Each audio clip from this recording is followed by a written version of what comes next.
Big boss season 8 ఈ రోజే ప్రారంభం కాబోతుంది. సెప్టెంబర్ 1 సాయంత్రం 7 గంటలకు బిగ్ బాస్ సీజన్ 8 గ్రాండ్గా లాంచ్ అవబోతుంది. అంతేకాదు 14 మంది ఇవాళ ఆదివారం నాడు హౌస్లోకి జోడీలుగా ఎంట్రీ ఇవ్వనున్నారు. ఈ పాటికే షూటింగ్ పూర్తి కాగా మనకు నేడు ప్రసారం కానుంది. అయితే వీరితో పాటు వైల్డ్ కార్డ్ ఎంట్రీతో మరికొంతమంది ఫైనల్ కంటెస్టెంట్స్ను హౌస్లోకి పంపిస్తారు.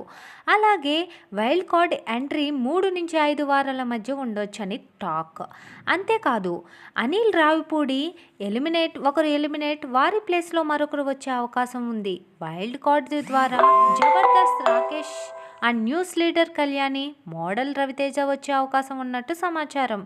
ఇంకెందుకు ఆలస్యం, ఇలాంటి బిగ్ బాస్ మరియు మూవీ అప్డేట్స్ కోసం మన ఛానల్ అయితే లైక్ చేయండి, షేర్ చేయండి అండ్ ప్లీజ్ తప్పకుండా సబ్స్క్రైబ్ అయితే చేసేసుకోండి. Thanks for watching. Please do subscribe.